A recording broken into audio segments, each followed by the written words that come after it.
Police अधीक्षक महोदय जनपद सुल्तानपुर द्वारा पंडित राम नरेश त्रिपाठी सभागार में आयोजित महाराजा सुहेलदेव जयंती समारोह पर दीप प्रज्वलित कर अपने विचार व्यक्त किया। सुल्तानपुर जनपद के राम नरेश त्रिपाठी सभागार में आयोजित महाराजा सुहेलदेव जयंती समारोह में भारतीय स्वाभिमान, संस्कृति और शाश्वत सनातन मूल्यों की रक्षा के लिए आजीवन संघर्ष करने वाले महान शासक, राष्ट्र रक्षक महाराजा सुहेलदेव जी को उनकी जयंती पर कोटि कोटि श्रद्धांजलि दी।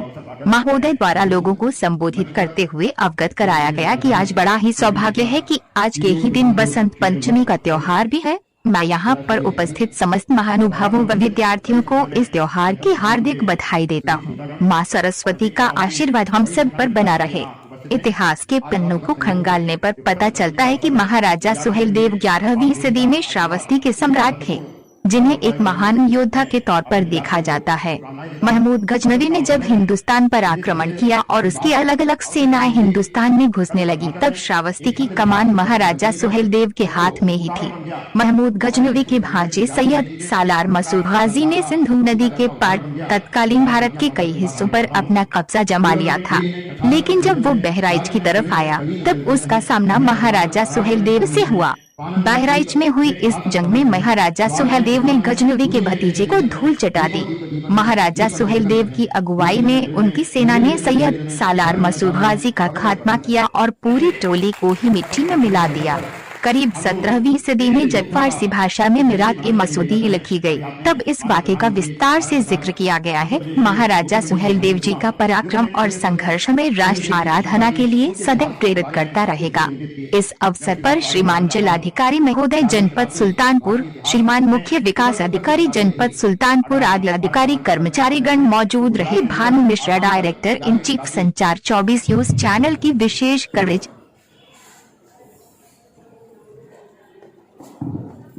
आज जनपद सुल्तानपुर के त्रिपाठी सभागार में आयोजित इस गौरवमय कार्यक्रम में 2 शब्द बोलने का अवसर पाकर मैं अभिभूत हूँ।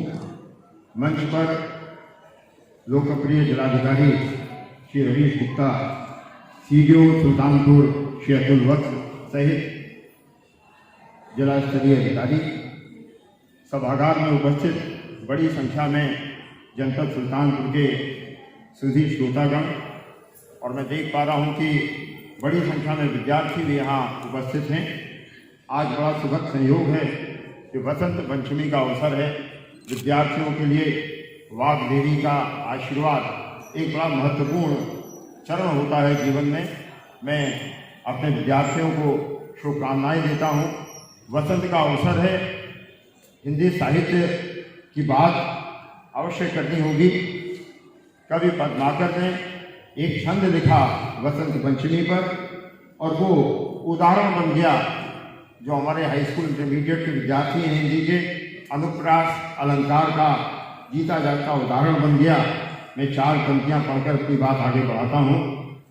कूलन में, केल में, कछारन में, गुंजन में, क्यारन में, कलिन में, कलीन किलकंत हैं, कहें पद्माकर परागन में, पौनून में, पानन में, पीक में, परासन पगंत हैं, द्वार में, दिशान में, दुनी में, देश देशन में, देखो दीप दीपन में, दीपंत दिगंत हैं, बीजन में, ब्रज में, नलिन में, बेलिन में, बनन में, बागन में, बगरे बसंत है।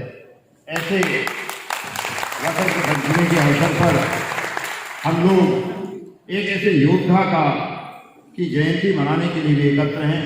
अभी आपने माननीय प्रधानमंत्री भारत सरकार उत्तर प्रदेश के मुख्यमंत्री का उद्घाटन सुना, जिन्होंने खुले स्वर में सुहेलदेव की प्रशंसा की, उनके इतिहास के बारे में कुछ बिंदु इंगित किए। मैं उसी बात को आगे बढ़ाना चाहता हूँ।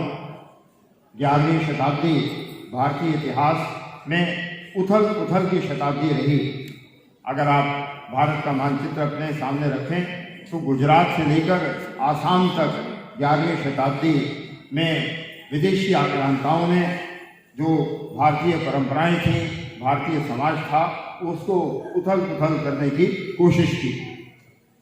उसी क्रम में वर्तमान के बहराइच जनपद में के तत्कालीन नरेश राजा सुहेलदेव ने भी मोहम्मद गजनवी के सेनापति सैयद सालार मसूद गाजी को बहराइच स्थित कौड़िया नाला के युद्ध में पराजित किया और उन्हें एहसास कराया कि भारतीय वाङ्मय में जितने भी राजा हैं वो किसी भी जाति के हों, किसी धर्म को मानने वाले हों, लेकिन जब भारत की अस्मिता का प्रश्न सामने आएगा तो वो एकजुट होकर ऐसे विदेशी आक्रांताओं को पराजित करेंगे और उन्हें मुंह की खानी पड़ेगी। सुहेलदेव महाराज के सम्मान में 2018 में भारत के प्रधानमंत्री ने डाक टिकट जारी किया। मैं थोड़ा सा इतिहास, बड़ा रोचक इतिहास है, आपके साथ साझा करना चाहता हूँ। श्रावस्ती के राजा जिनकी जयंती बनाने के हम लोग आज यहाँ उपस्थित हैं, सुहेलदेव बड़े पराक्रमी थे। 18 वर्ष की अवस्था में उनको राजगद्दी मिल गई। उनके पिता जो तत्कालीन राजा थे बिहारी मल, उनकी माँ जयलक्ष्मी, उनके 4 भाई बागरमल, सहारमल और भूर्यदेव, ये 4 भाई, 3 भाई उनके साथ बराबर युद्ध में रहा करते थे। उनके जो सबसे प्रिय, सबसे छोटे भाई थे जिनका उपनाम भूर्यार देव भी था, उन्हीं के नाम पर जब उन्होंने विजय प्राप्त की तो एक नया दुर्ग बनवाया, किला बनवाया बहराइच में, जिसका नाम उन्होंने रखा भूर्याचा। वही भूर्याचा अपभ्रंश होते हुए बहराइच हुआ और आज हम उसे बहराइच जनपद के रूप में जानते हैं। मैं आपको याद दिलाना चाहूँगा कि मोहम्मद गजनवी का जो आक्रमण हुआ, उसका जो उत्तर प्रदेश का अगर भूगोल आप देखें तो जो पहला विरोध उसको सामना करना पड़ा वो मथुरा में करना पड़ा। मथुरा का तत्कालीन राजा महावन राज्य था और राजा कुलचंद थे। कुलचंद ने 10,000 घुड़सवारों की सेना के साथ उनका सामना किया। यद्यपि इतिहास के पन्नों में जो कुलचंद थे उनकी पराजय हुई, लेकिन उन्होंने मोहम्मद गजनवी की सेना को यह एहसास करा दिया कि आगे की यात्रा आसान नहीं होगी, कठिन यात्रा होगी। भारत के भूभाग के विभिन्न महाराजा उनकी पुरजोर विरोध करेंगे। इसका प्रामाणिक इतिहास हमें महमूद गजनवी के सचिव अल उदवी के ग्रंथ तारीखे यमीनी में मिलता है, जिन्होंने आगे के युद्धों का वर्णन किया और सुहेलदेव का जो युद्ध था जिसमें इनके सेनापति को पराजय का सामना करना पड़ा, उसका भी उल्लेख मिलता है। जैसा कि मैंने आरंभ में कहा कि भारत के इतिहास की विशेषता रही है कि वो जब भारत की अस्मिता पर प्रश्न आता है, भारत की संस्कृति पर आक्रमण होता है, तो सारे जो लोग हैं वो एकजुट हो जाते हैं। मुझे स्मरण आता है कवि चंपत की 2 पंक्तियां, जिसमें वो कहते हैं कि 24 गुज्जर यादव अहीर मूल लिपेटे कफन खीर। या अलग अलग संप्रदाय के लोग जब भारत की अस्मिता का प्रश्न आएगा, स्वतंत्रता का प्रश्न आएगा, तो अपने सर पर कफन बांधकर युद्ध भूमि में आएंगे और दुश्मनों के छक्के छोड़ा देंगे। हमें आज प्रेरणा लेनी चाहिए। भारत स्वतंत्र अवश्य हो गया, लेकिन बहुत से मामलों में अभी भी सच्चे अर्थों में स्वतंत्रता नहीं मिली है। हमारी राष्ट्रीय एकता, एकात्मकता के प्रति हमें और अधिक जागरूक होने का संदेश देता है सुहेलदेव जैसा व्यक्तित्व। हमें प्रेरणा लेनी चाहिए, अपने देश को एक सूत्र में पिरोकर रखने में अपना योगदान देना चाहिए। मैं आज के आयोजकों को पुनः एक बार धन्यवाद देता हूं कि उन्होंने मुझे 2 शब्द बोलने का अवसर दिया। जय हिंद।